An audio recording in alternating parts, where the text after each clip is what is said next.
Joignez-vous à la discussion. Appelez ou textez le 187 Cube Radio 1877-827-2346. On va vous présenter les publicités de Jaguar. Vous allez, pour ceux qui nous suivent à la télé, on va vous le décrire pour ceux et celles qui sont à la radio. Avec le président de Headspace Marketing, Éric Blais. Monsieur Blais, bonjour. Bonjour. Merci d'être avec nous. D'abord, expliquez-nous c'est quoi Headspace Marketing, là? Quelles sont vos réalisations dans votre vie, dans votre carrière? Dans ma vie? Oh mon Dieu. Au complet, à partir de 12 ans, là. Ah oui. Bon, voilà. Moi, je suis publicitaire de carrière. Ça fait 40 ans que je suis dans le métier. Donc, j'ai touché à peu près toutes les catégories de services, de produits, de publicité sociétale, etc. Et depuis 20 ans, on a fondé une firme qui s'appelle Headspace, qui, elle, est responsable de comptes majeurs, mais en ce qui a trait aux publicités francophones pour le marché québécois. Donc, nous accompagnons les annonceurs au Canada anglais et aux États-Unis sur le marché francophone québécois. OK, donc on est... Ça passe par un exemple. GoDaddy avec Laurent Duvernay-Tardif qui faisait des bols en bois. Là. Bon, ça, c'est nous. OK. Ah oui, c'est bon, ça. Donc, on est une société distincte. Là. En marketing, en publicité, c'est clair. Ah, c'est clair, mais il faut pas non plus aller trop loin dans certains cas. D'ailleurs, Jean-Marc Léger lui-même l'a dit dans son livre. Il y a à peu près 70% des variables qu'on évalue en marketing où il n'y a pas de différence majeure entre le Québec et le reste du Canada, mais il y en a 30% de comportement, d'attitude, de valeur où il y a des différences marquées. C'est celles-là sur lesquelles on doit miser, évidemment. Je disais, M. Blais, Ford, Suzuki, autres, les publicités de voitures, vous connaissez ça aussi? Ben, j'en ai fait, évidemment, oui. Ces marques-là en particulier, oui. Bon. Dans le temps des publicités traditionnelles où on savait à qui on s'adressait, je veux prendre... Et voilà. OK, on va y arriver. Je vous présente la publicité qui vient de sortir, puis essayez de deviner c'est à quel sujet. Éric Blais, restez avec nous.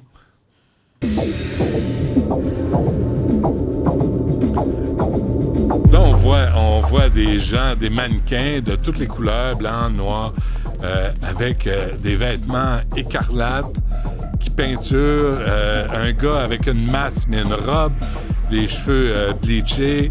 C'est des mannequins, là. Là, tu dis, OK, c'est un défilé de mode. Là, il dit « copy nothing », copier personne, et on annonce Jaguar, mais jamais on voit le véhicule. Éric Blais, vous pensez quoi de ce genre de publicité? Ben, d'abord, c'est sûr que ça fait énormément jaser. Il y a même le patron de Jaguar qui a dû se défendre dans un article du Financial Times ce matin, là, parce qu'il voit bien que l'Internet est en feu là-dessus. Mais je pense que d'abord, avant de rentrer dans les détails de la pub, là, faut mettre ça en contexte, là. D'abord, Jaguar. De quoi on parle, là? D'abord, c'est une marque qui a perdu ses plumes pas mal depuis quelques années, qui fait partie du grand groupe Tata Motors, le groupe indien, qui contrôle aussi Land Rover. Et donc, Land Rover, la marque, au niveau global, elle a pris énormément de force. Hein, c'est la marque de luxe dans bien des marchés. Donc, Jaguar perd des plumes. On n'est plus à l'époque là, de la E-Type. Là, vous connaissez peut-être dans les années 50-60, celle que Pierre Trudeau, d'ailleurs, conduisait. Là. Cette image-là, elle s'est évaporée. Donc, eux, ils se disent, de un, on a une marque qui doit faire un virage. Mais dans ce cas-ci, bien précisément, ce qu'on oublie, c'est que c'est un virage vers l'électrique, la version électrique. On n'en produit plus, en fait, des Jaguars comme on les connaît là, au gaz. Là, c'est presque terminé. Et en 2026, Jaguar va lancer 3 modèles électriques. Donc, ils n'ont pas la machine encore pour la mettre dans leur pub, première chose. Donc, ça explique un peu, d'ailleurs, le petit côté teaser là, de l'affaire. Là. Je vais revenir là, sur les couleurs écarlates et puis le Wokim qui sera dans votre Wikipédia, j'imagine, un jour. Mais ça, là, cette notion-là de virage vers l'électrique, c'est aussi un virage de positionnement de marque. En d'autres mots, ils se disent, bon, on va avoir des voitures qui vont coûter 2 fois plus cher que les Jaguars actuels, donc un prix exorbitant, et on va plus cibler notre base traditionnelle qui chauffait des Jaguars. On va être satisfait avec à peu près 10-15% de notre base actuelle. On va aller chercher une nouvelle clientèle. C'est pas évident. Celle-là? Celle qu'on a avec les voitures électriques de Jaguar, tu dois aller chercher une nouvelle. Écoutez, Premièrement, ça, c'est un gros risque parce que faut pas oublier qu'il y a des voitures asiatiques électriques qui s'en viennent avec toutes sortes de gadgets qui vont coûter beaucoup moins cher. Il y aura peut-être des tarifs d'imposer sur tout ça, là, mais de toute façon, donc c'est un univers qui est inconnu, compétitif. Il y a aussi, d'un point de vue purement marketing, là, avant de rentrer dans la pub, ils veulent être une marque de luxe. Ben, une marque de luxe, à la base, c'est toujours à cause de son ADN. C'est 90 ans que Louis Vuitton fait telle affaire ou Jaguar fait telle affaire. Donc, le luxe, par définition, c'est l'ADN de la marque, l'héritage, toute cette histoire-là qui vient justement justifier la valeur ajoutée, qui vient justifier le coût et tout ça. Dans ce cas-ci, en faisant un virage vers l'électrique, vers un groupe cible plus jeune, plus branché, apparemment, tout ça, ils risquent de se délaisser de l'ingrédient critique qui est celui qui leur donne toute la crédibilité dans le domaine automobile, c'est leur héritage 90 ans. Est-ce que c'est possible, juste là-dessus, Éric Blais, est-ce que c'est possible de changer la marque de commerce à ce point-là? Pourquoi ne pas appeler, tu sais, s'ils veulent pas un Jaguar qui appelle ça la chatte, qui s'adapte pour le vrai, là, mais de passer de Jaguar, où on a vu des publicités traditionnelles, c'était l'anglais sérieux, habillé veston cravate, qui s'en allait au bureau, qui était sérieux. Est-ce qu'on peut vraiment transformer une marque comme ça à ce point-là? C'est radical ce qu'ils font. Et c'est d'ailleurs pour ça que ça explose là en ce moment. Mais ceci dit, tu sais, je ne vais pas rentrer trop dans les détails là, parce qu'on n'a pas nécessairement le temps, mais tu sais, Rolls-Royce, c'est une autre grande marque qui a ce genre d'équité-là. Mais il faut la rajeunir, il faut la garder à l'ère du jour et tout ça. Mais de se débarrasser de tout l'héritage, là. Le chat est parti, le logo est transformé, ça a l'air d'une gelée qu'on vend dans les pharmacies, là, on ne sait plus trop. C'est un changement radical. Tu sais, Burberry, on parlait de Louis Vuitton tout à l'heure, là, c'est des marques qui évoluent. Hein. Quand on a regardé la publicité que Louis Vuitton a fait autour des Olympiques avec la commandite des Olympiques de Paris, c'était quand même très avancé, très branché, très tout ça. Mais c'est pas de la mode. Tu sais, puis l'idée de pas montrer la voiture, pourquoi faire ça en ce moment? Je comprends le virage électrique. Les voitures vont être visibles. Apparemment, il y en a qui se promènent secrètement sur les rues en Angleterre pour tester le truc. Mais c'est pas public encore. Alors, pourquoi aller si vite avec une transformation aussi majeure sans pouvoir montrer la voiture? Ce qui fait qu'un Elon Musk dit, coudonc, en vendez-vous encore des chars? Fait que c'est ça le problème ici.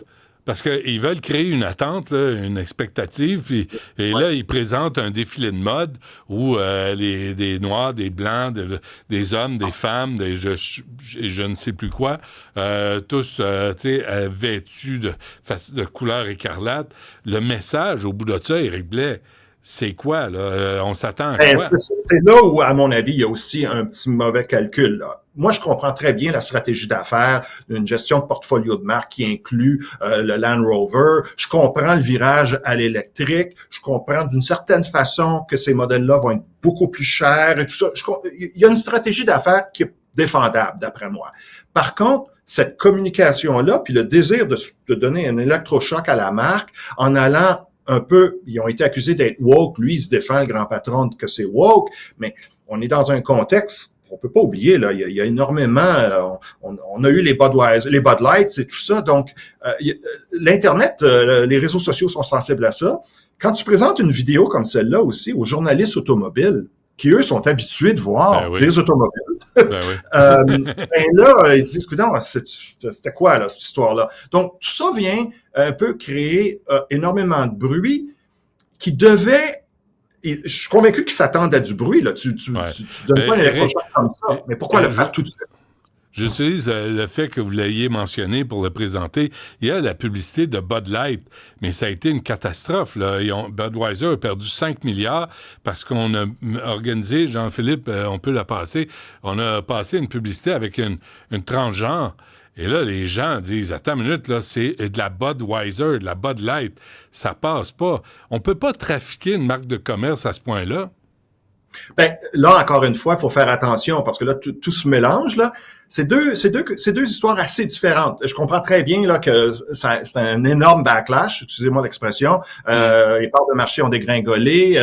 Ces modèles-là, qui est la première bière aux États-Unis maintenant, à cause de ça. Mais ça, ce que c'est des gens qui sont responsables des marques, de ces grandes marques-là, mais au niveau des réseaux sociaux, des influenceurs, décident, ça n'a rien à voir avec la campagne de base, décident d'envoyer une canette comme ça à l'image de l'influenceur. Ça enflamme les réseaux sociaux. Là, les anti-woke décident d'en faire un plat et tout d'un coup, ça explose. Alors, la leçon sur un projet comme ça, qui est très différent de Jaguar, selon moi, la leçon, c'est les grands patrons se soucient des grandes campagnes. Puis, il se passe des trucs sur les réseaux sociaux, là, que les petits jeunes, je m'excuse de parler de jeunes, non, mais on fait des posts sur Facebook. Oui, mais regardez, ça peut exploser. En conclusion, est-ce que le wokisme en marketing, ça vend? Il y a eu un temps, je pense qu'il faut en parler, c'est pour ça que j'utiliserai le terme wokisme, là, mais il y a aucun doute que les annonceurs, à un moment donné, disons, il y a 4-5 ans, là, ont décidé, en anglais, on appelle ça corporate social responsibility, là, mais tout ce qui est l'engagement corporatif d'entreprise qui a ses marques, ils ont décidé, au lieu de parler de la bébelle, puis de la bébelle, ce qu'elle fait, puis comment elle performe, puis ce qu'elle vous offre comme bienfait, on a commencé à parler de nos valeurs. On a parlé de notre purpose. Il y a eu tout le mouvement, là, Start with Why. Commencez avec votre pourquoi au lieu de votre quoi. Ben là, le pendule vient de revenir. Là. Les consommateurs en ont un petit peu soupé de se faire dire c'est ça nos grandes valeurs, nous on est là pour un monde meilleur et tout ça. Ils veulent savoir votre truc là, il fonctionne comment, il va me servir comment, puis pourquoi ça vaut le prix que vous me chargez, etc. Donc ça.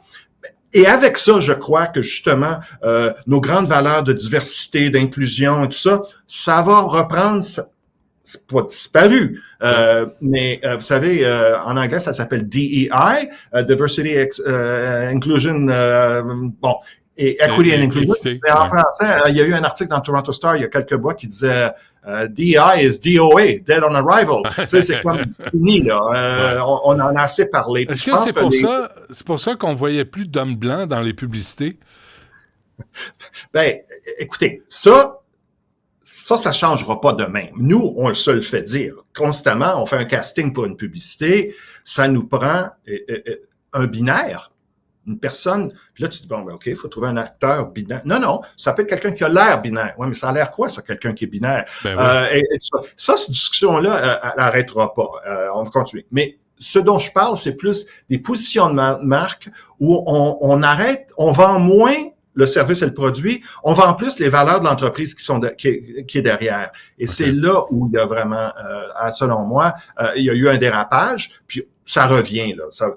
Puis la controverse autour de Jaguar, tu sais, il y a une stratégie d'affaires, comme je disais, qui a du sens, mais c'est repris, là, dans le contexte, justement, de la diversité, de l'inclusion, l'équité, puis les gens sont un peu tannés de tout ça, là.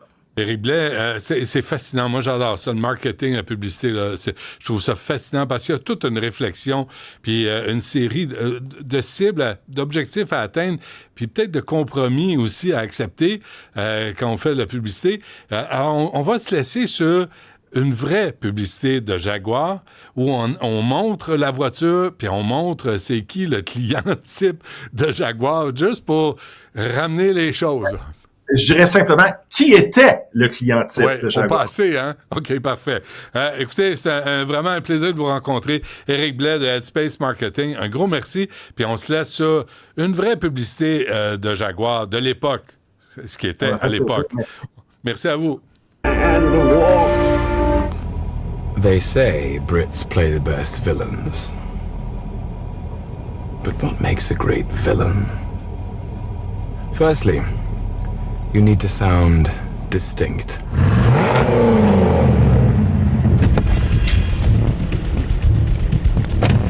Speak with an eloquence that lets everyone know who's in charge. Gentlemen. Excellent. Now, a villain should have style.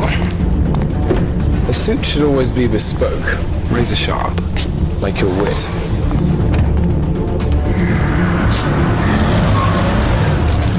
It's important that a villain has the means to stay one step ahead.